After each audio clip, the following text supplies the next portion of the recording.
Henry Cejudo believes Khamzat Chimaev will lose to Dricus du Plessis, while acknowledging the Chechen's explosiveness and ability to dominate in the early rounds. Henry questions his ability to maintain that intensity over a full 5-round fight. Khamzat is coming off an impressive domination of former champion Robert Whittaker, further cementing his status as a top contender. Meanwhile, du Plessis just defended his middleweight title with a not-so-entertaining but dominant decision victory over Sean Strickland. With both men on a tear, this potential fight is one of the most highly anticipated matchups in the division. Henry pointed to DDP's relentless pace and ability to keep pushing forward even when fatigued as a major factor that could trouble Chimaev. He compared DDP's style to fighters like Merab Dvalishvili, admitted that while it might look unorthodox or even sloppy, the sheer volume and tenacity make it a nightmare for opponents. This fight promises to be an all-out war, with both fighters willing to leave it all out there in the octagon. The next middleweight title fight is set to be a banger. Dude, Khamzat, I just, in a 5-round fight, man,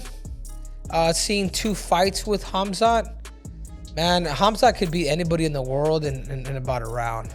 But I don't see that. I don't see that against DDP. DDP's scrambly, man. He's not super impressed with what he did to Robert Whittaker. But I just feel like you're going to need to really be able to pace yourself for 5 rounds. And with DDP's train just continue to keep rolling and he's still steaming and his train's still hot, I don't see it, man. I don't see it. And hopefully they fight here pretty soon, or Khamzat's going to need a fight here pretty soon. It depends on how long DDP wants to take a break. You know, so you're probably looking at maybe August, maybe for him that he wants to fight again, unless he wants to fight sometime in the summer. I don't see it. I just don't see it. I used to think he was the sloppiest thing on planet Earth, and I thought the same thing about Merab until they bring that volume and just the tenacity, and it changes everything.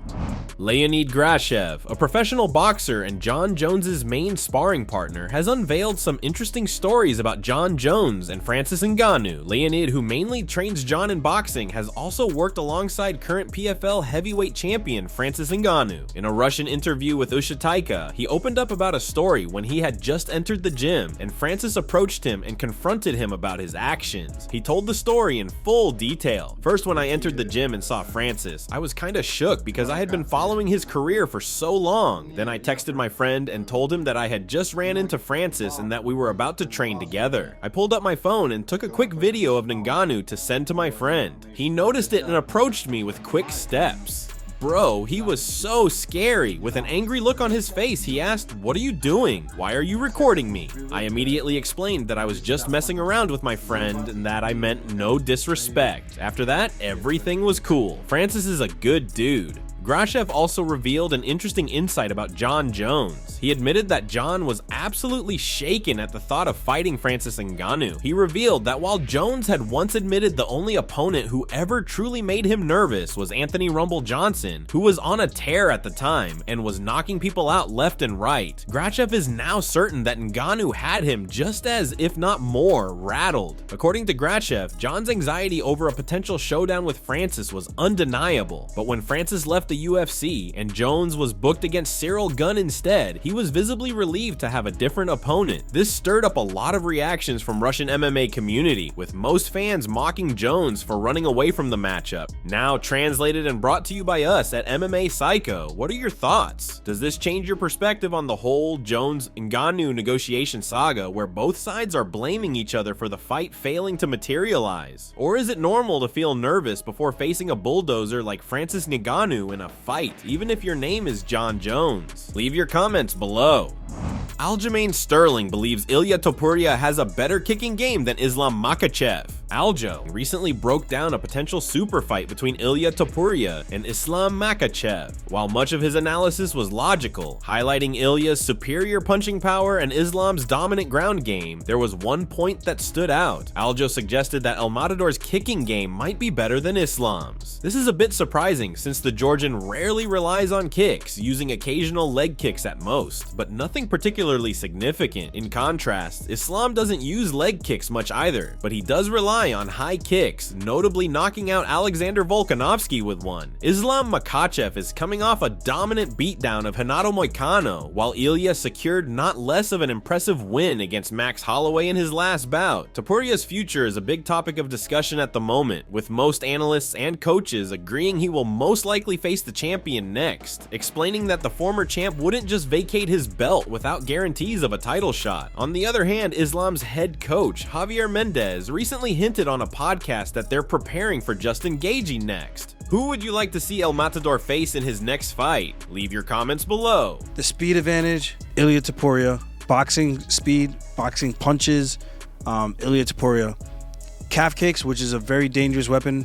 I think Ilia Topuria uses those way better than Islam Makhachev. I don't think Makhachev really throws kicks like calf kicks or leg kicks. Wrestling, control, and submissions, I'm going to lean towards Islam Makhachev. Fight IQ, that's hard. Both guys are really, really good. I think they're neck and neck. It's hard for me to pick because I've seen both guys make adjustments in fight. Strength, I'm going towards Islam, but that's in the cardio.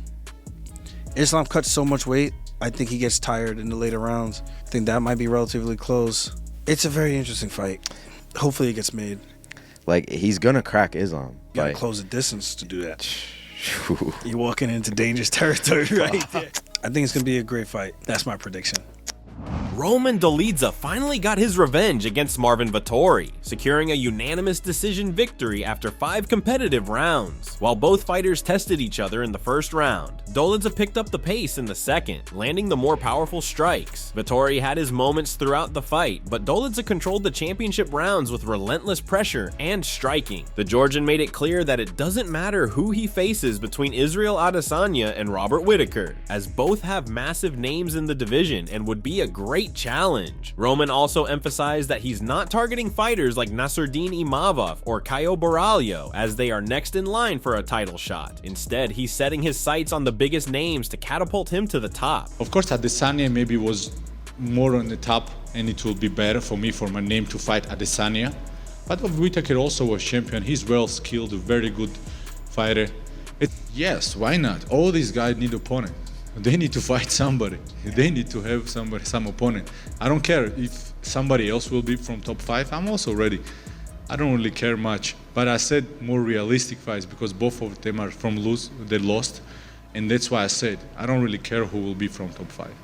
Realistic. Being realistic, who is ready and who need opponent. And who, because there are some guys who really deserve to fight for title, like Caio you mentioned, like Imamov also, like... That's it from MMA Psycho. Thanks for watching. Don't forget to leave a like and subscribe for daily MMA news.